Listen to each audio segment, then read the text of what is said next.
Thank you so much, Peter. And let me thank all of you.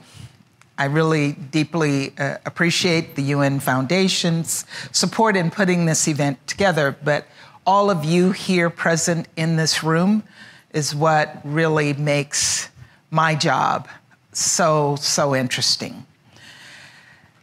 And we're assembling here today at the historic Fairmont Hotel in San Francisco to talk about the UN Charter. This little book here, I had asked my staff, like, get me a UN Charter. I thought I was gonna get a book that looked like the Bible.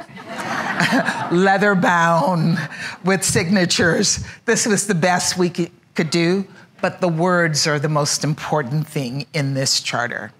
And so I want to talk to you about the UN Charter and the future of the United Nations. So I ask you to give me your attention for about 20 minutes or so. I'll try to be brief, but as I was told when I came into the Foreign Services, the weapon of choice of a diplomat is a microphone. So if I can keep you here longer, I will.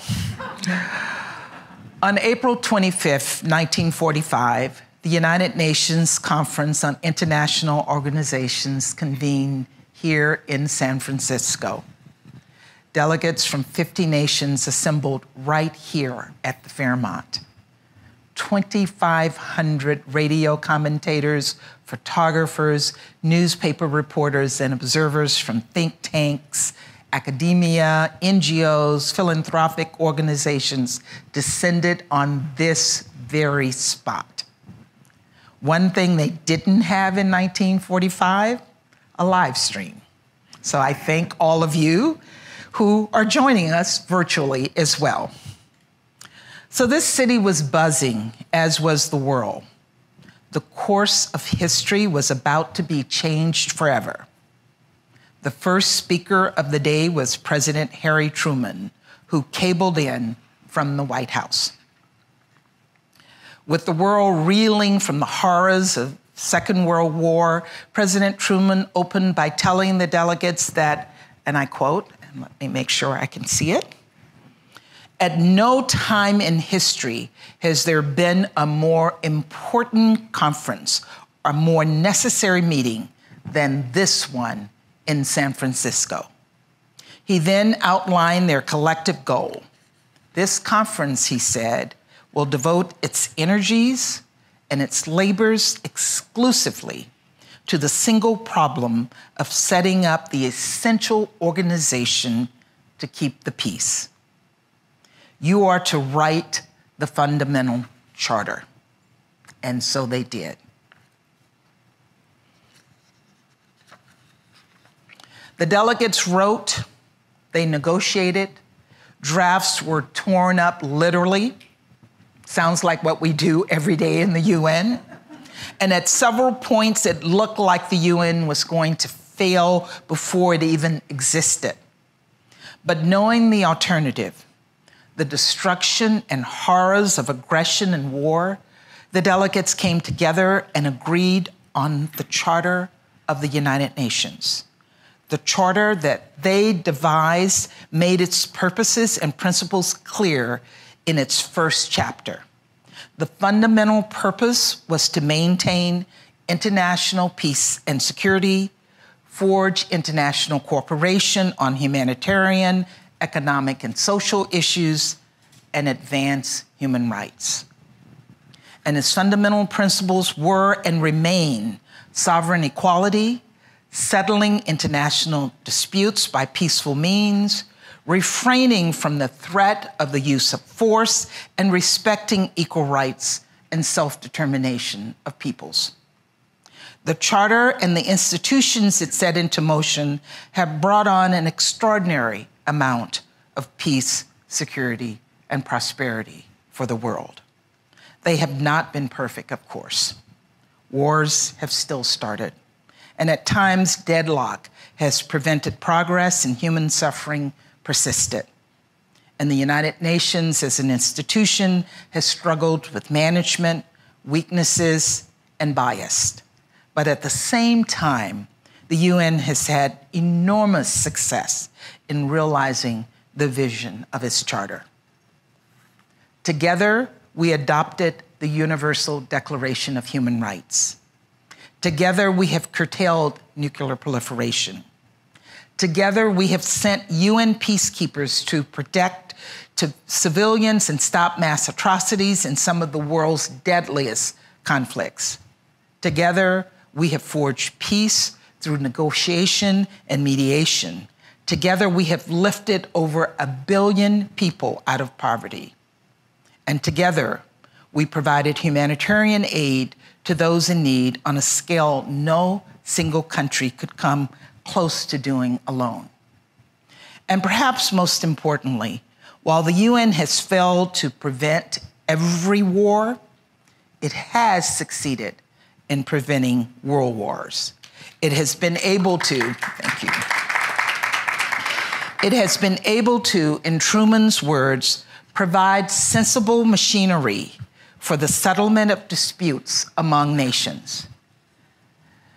And in a few days, leaders from 193 countries, 143 more than that first time, will gather in New York to engage with that machinery, to do the hard work of diplomacy, and to advance international peace and security. But they will do so at a moment when the UN itself faces a crisis of confidence. Even as the world was facing the threat of climate change, a pandemic, and a global food crisis, one of the permanent members of the Security Council invaded its neighbor. Russia violated national sovereignty and territorial integrity. It violated human rights and pursued outright war instead of negotiated peace. A permanent member of the Security Council struck at the heart of the UN Charter. Security Council members, and especially permanent members, have what President Truman called a special responsibility. In that same speech to the San Francisco delegates, President Truman argued that, and I quote, "The responsibility of the great states is to serve and not dominate the peoples of the world." To serve, not dominate. Russia's war against Ukraine is an attempt at domination in its purest forms. This war tests the fundamental principles the UN was founded on, forged here at the Fairmont, that outright aggression is never, never acceptable. And so our answer to the crisis of confidence has been to defend the Charter and hold Russia accountable.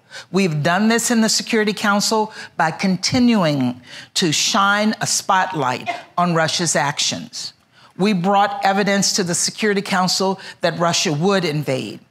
And since the invasion, we have brought attention to Russia's human rights violations and war crimes.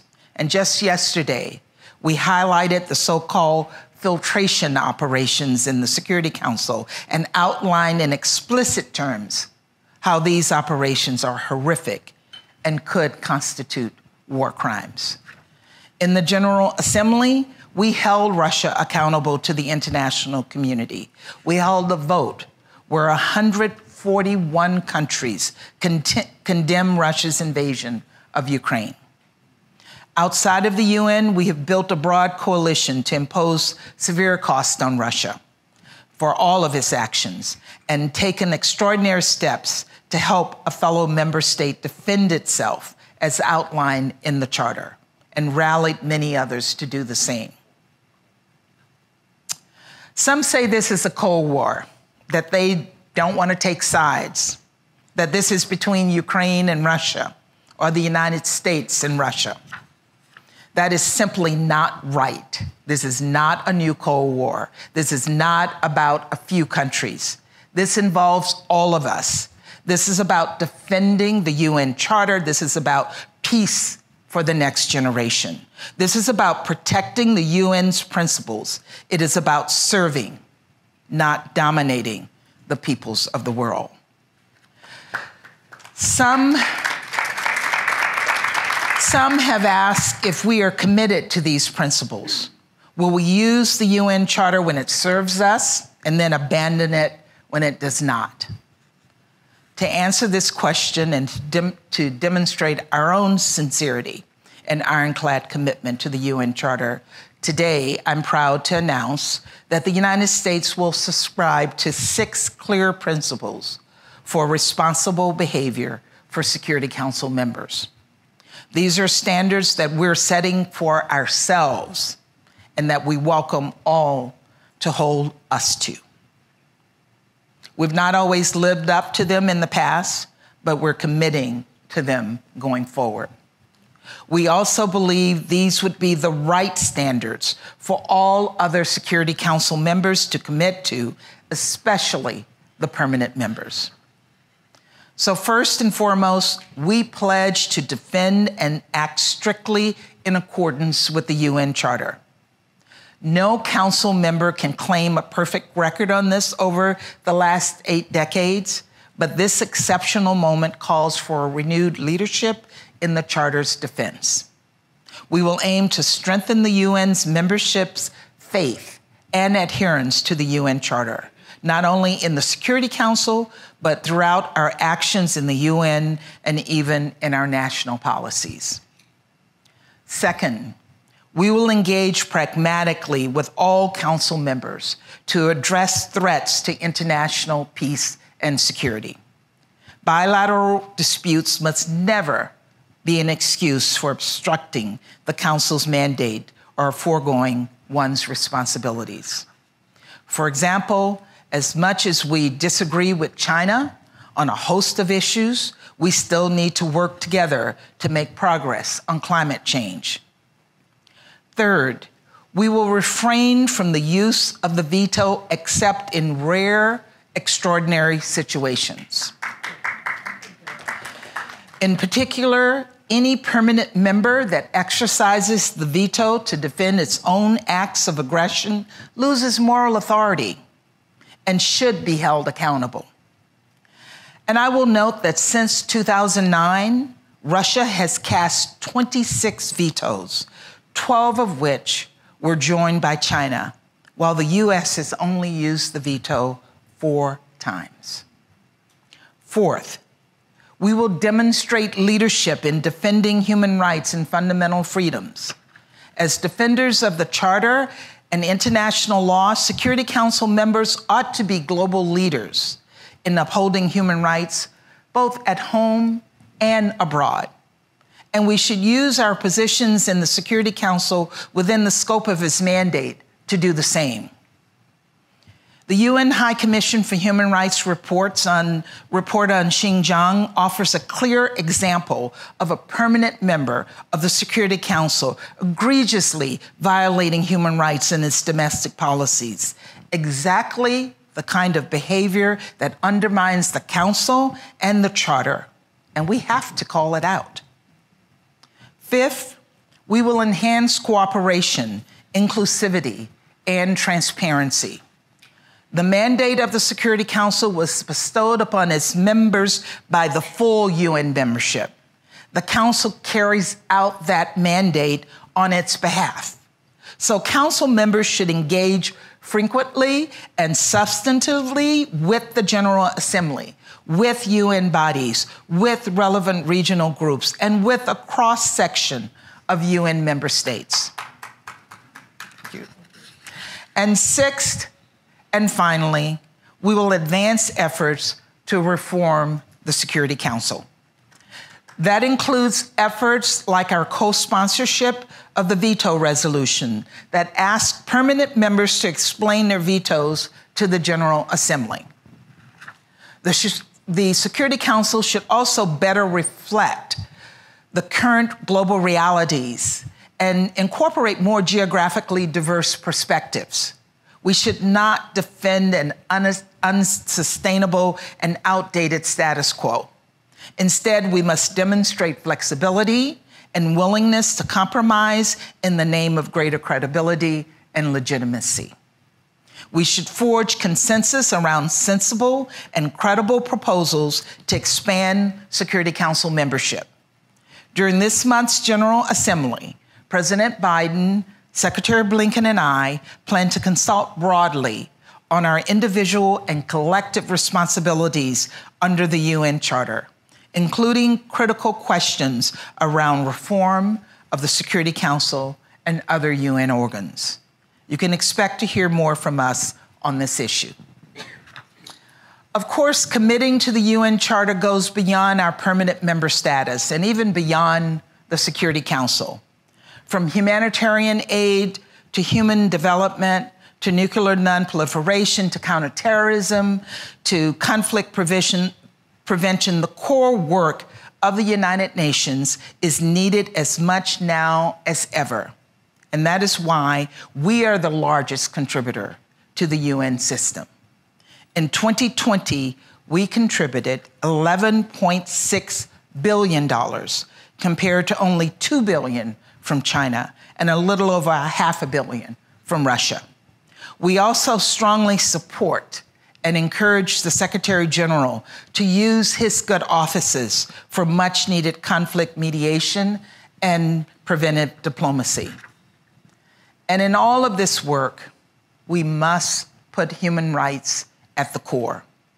One of the greatest successes of the United Nations is the Universal Declaration of Human Rights, forged in those earlier days, in part by the leadership of no other than Eleanor Roosevelt. But as the former First Lady argued, it isn't enough that they put it down on paper. They must exist in the world to the level of the individual person. And she said, unless these rights have meaning there, they have little meaning anywhere. We must work to ensure universal human rights have meaning everywhere, in every country and context, including online. Which brings me to my final point. We will seek to bolster what the UN does best already. But we must also work to prepare the UN to take on the 21st century. The UN Secretary General has proposed the Summit of the Future. He has outlined aspirations for that future in our Common Agenda report. In preparation for that summit and that future, now is the time to align with a broad, diverse coalition of countries on a shared vision for taking on the challenges of tomorrow, a vision in line with the UN Charter's core principles. We have some tough choices to make, choices that will define the next 8 decades. For example, how do we ensure the UN has the most up-to-date digital tools to tackle global crises like food insecurity? And of course, this goes far beyond technology. The global food insecurity crisis represents a threat today, but it also represents a threat to our collective tomorrow. Deep vulnerabilities in our food systems have been revealed by this crisis, and climate change is going to cause more shocks to the food system, as we're seeing in Pakistan right now. The COVID-19 pandemic did the same, exposing serious vulnerabilities in our global health system and our emergency response capacity. And so our priorities for the 77th UN General Assembly reflect that forward-leaning agenda. First, we will combat global food insecurity, an issue we have been laser focused on since my arrival at the UN. President Biden will co-host the Heads of State-level Food Security Summit on the sidelines of the UN General Assembly to advance the roadmap that over 103 countries have signed on to since May. Second, we will advance global health and global health security. President Biden will host the 7th Replenishment Conference for the Global Fund, which focuses on stamping out persistent threats like AIDS, tuberculosis, and malaria, and preparing for future pandemics. And finally, as I'm doing today, we will recommit to upholding the UN Charter and seek to shape the future of the UN. Our response to Russia's flagrant violation cannot be to abandon those founding principles. Instead, we must double down We must double down on our commitment to a peaceful world and hold even closer our deeply held principles of sovereignty, territorial integrity, and peace and security. Fortunately, we're not alone in this. Far from it. For us, this is the start of a dialogue, one that President Biden, Secretary Blinken, and I, and so many others will pick up and take into our conversations during High Level Week and the weeks ahead. Our hope is to rally the world behind the charter that we all committed to right here 77 years ago. And together we will work to shape and reform it and the system it has created for the future. As Truman told the San Francisco delegates on that very first day, in order to have good neighbors, we must also be good neighbors. To have a good neighbor, be one. That is our goal at this upcoming UN General Assembly, and that is what we are committed to as an inclusive process. So let us come together. Let us build that peaceful, neighborly future for all.